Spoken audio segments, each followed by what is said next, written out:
Hello मित्रों, इस YouTube channel में आपका बहुत बहुत स्वागत है। सीटेट परीक्षा 2026 के लिए पर्यावरण अध्ययन के महत्वपूर्ण बिंदु। नंबर 1, उन दो भारतीय पक्षी जो वृक्ष या झाड़ी पर घोंसला लटकता हुआ घोंसला बनाते हैं के नाम बताएं। तो इसमें है शकरखोरा, सनबर्ड और दार्जिन चिड़िया, जिसको टेलर बर्ड बोलते हैं। तो ये ऐसे दो पक्षी हैं जो पेड़ों पर लटकते हुए घोंसले बनाते हैं। 2 नंबर, बच्चा विभिन्न कुशल कार्यों जैसे खेती और दैनिक जीवन में उनकी विरासत बुजुर्गों का वर्णन करता है। यह कथन सीखने की का सूचक है, लर्निंग इंडिकेटर का कार्य करता है। यानी बच्चा कहता है कि हमने अपने बुजुर्गों से ये चीज़ सीखी है या हमने विरासत में ये प्राप्त किया है, तो इसका मतलब है कि वो लर्निंग इंडिकेटर की बात कर रहा है। 3 नंबर, बंगाल की खाड़ी पर समुद्र तट वाले राज्य, यानी बंगाल की खाड़ी से जो तट लगे हुए राज्य हैं उनके नाम बताइए। तो उनमें है उड़ीसा, आंध्र प्रदेश, तमिलनाडु और यूनियन टेरिटरी है पुडुचेरी। इसके मतलब 4 नंबर, ईवीएस की पाठ्य पुस्तकों में किस्से और कहानियाँ, टेल्स एंड स्टोरीज को महत्वपूर्ण स्थान क्यों दिया गया है?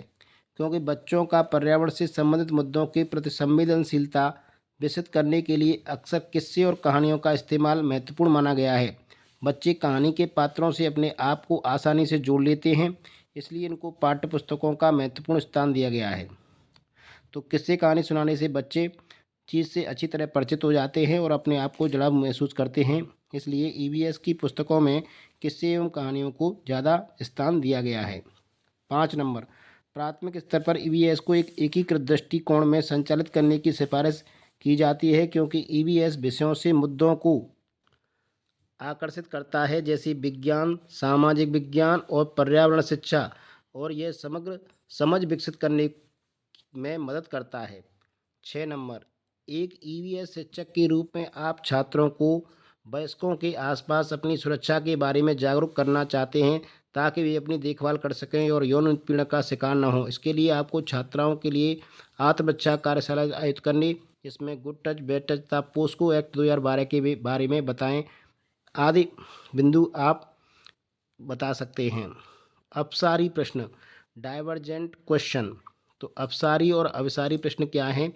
तो अपसारी प्रश्न ऐसे प्रश्न होते हैं जो खुले छोर वाले प्रश्न हैं, जिनके कई संभावित उत्तर या समाधान होते हैं। जैसे ये प्रश्न यहाँ से निकला, तो इसके कई उत्तर हमें विभिन्न दिशाओं में दिखाई देंगे। अगर हम अपसारी प्रश्न बच्चों से पूछते हैं तो उनके अलग अलग उत्तर हो सकते हैं, जो छात्रों को रचनात्मक, आलोचनात्मक और स्वतंत्र रूप से सोचने, विश्लेषण करने और विभिन्न संभावनाओं की खोज करने के लिए प्रोत्साहित करते हैं। ये प्रश्न छात्रों की कल्पना संश्लेषण और समस्या समाधान कौशल को विकसित करते हैं। ये प्रश्न अक्सर क्या होगा, अगर, क्यों या आप क्या सोचते हैं जैसे वाक्यांशों से शुरू होते हैं। जैसे एक अच्छा नेता होने का क्या मतलब है? यह एक अपसारी प्रश्न है जिसके कई उत्तर हो सकते हैं। हर अलग बच्चा इसका अलग उत्तर दे सकता है। नंबर 2, अगर हम एक दिन के लिए स्कूल जाना बंद कर दें तो क्या होगा? पर्यावरण प्रदूषण को कम करने के कुछ नए तरीके क्या हो सकते हैं?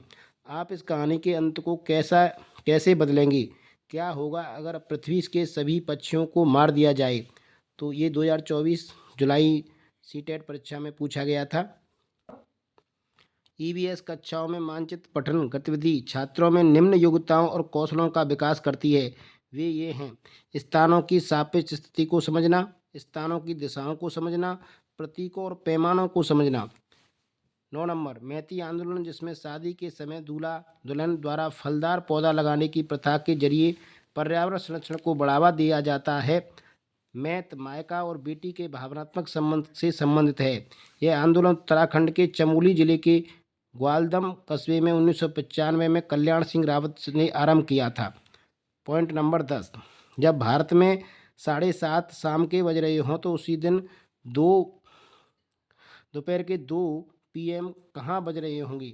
तो ये जापान, ढाका, कराची, लंदन। तो ये लंदन है, जिसका टाइम ग्रीनविच टाइम से 5.5 घंटे पीछे होता है। तो 7:30 में से हम 5.5 घटाएंगे तो हमारे पास 2 आ जाएगा। 2 बजे भारत का समय GMT E2 से 5 घंटे 30 मिनट आगे है, यानी भारत का टाइम कितना है उससे आगे है, और लंदन का हमारे से 5.5 घंटे पीछे है। तो ये थे कुछ महत्वपूर्ण बिंदु जो आगामी टेट सीटेट परीक्षा में आ सकते हैं। आशा करता हूँ आपके लिए ये लाभदायक होंगे। वीडियो पसंद है तो जरूर लाइक ज़रूर करें, चैनल को शेयर एवं सब्सक्राइब भी कर लें। वीडियो देखने के लिए बहुत बहुत धन्यवाद।